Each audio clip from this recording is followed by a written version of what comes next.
哇，咁就話說咧，傳說中嘅北部都會區啦，總面積佔地有成3萬公頃嘅，差唔多有1/3個香港咁大喎。當中涉及咗有元朗啦、洪水橋、上水粉嶺等等一帶。但老實地講句，北環線咧又未落成喎，而家即刻買落去呢啲發展緊嘅地方咧，又真係有啲唔方便嘅。咁對於 Kenny 呢啲打工仔嚟講咧，現實嘅交通、日常嘅飲食食先係最緊要啊！而今日咧 Kenny 都係帶翻你去入呢個北部都會區，但係要同大家睇嘅咧係已經發展到成熟得冇得再成熟嘅元朗站上蓋由宇宙最強新鴻基打造嘅1號盒。新鴻基打造嘅1號系列，由2004年第一期到依家咧發展咗超過20年嘅時間啦，將元朗最核心嘅位置由西面大力移到嚟東面呢一邊，創造一個全新嘅旺角。而1號盒咧位處於地鐵站嘅上蓋，除咗地鐵咧有呢個沿線配備，樓下咧仲有區內朋友最中意搭嘅輕鐵添啊，以及來往翻呢個港九新界巴士同埋小巴線。咁打風落雨10號風球都好啦，完全冇阻你出行意欲啊！而且喺我哋嘅項目一落樓下就係新界西最大型嘅商場型點，再加埋原點啊，超過120萬呎嘅商業樓面，衣食住行咧完全滿足晒你所有嘅要求啊！唔屬於真正地鐵站上蓋嘅1號盒第6座同埋第8座一推出咧瞬間沽清啊！而今次推出嘅第5座咧就再落喺真正嘅地鐵站上蓋，再加埋無敵單邊位嘅位置，整個項目咧完美佈局咧就喺我哋呢度啦！咁究竟由宇宙最強新鴻基打造嘅1號盒現樓究竟發生咩事 ？Kenny 今日即刻帶你睇睇。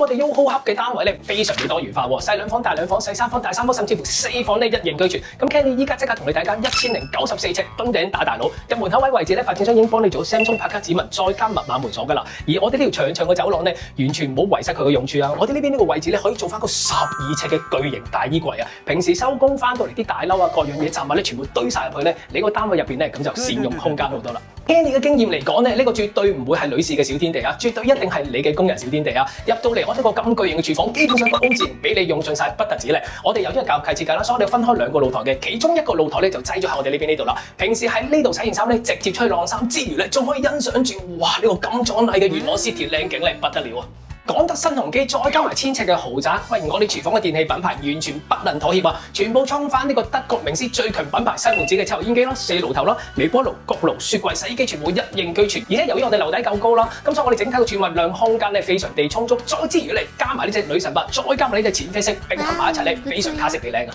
到工人房方面咧，亦都相當地細心啊！首先我哋採用咗呢個套廁嘅設計啦，大卡有翻個私隱度的，而且確唔錯啊！再加埋咧呢邊個空間方面咧，請翻個2米咁高嘅工人都完全冇問題啊！呢個我哋客飯廳空間會唔會令你有啲震驚咧？有攝影師嘅部分直至去到落地玻璃部分咧，竟然有成8.8米，呢邊個闊度都有成3.6米嘅喎，配合埋3米一個咁高樓底咧，整個空間感咧出晒嚟啊！呢一個位置咧，擠翻張4人嘅貴妃椅，完全冇違和感啊！呢個位置 set 翻個150寸電視都完全冇壓迫感啊！飯廳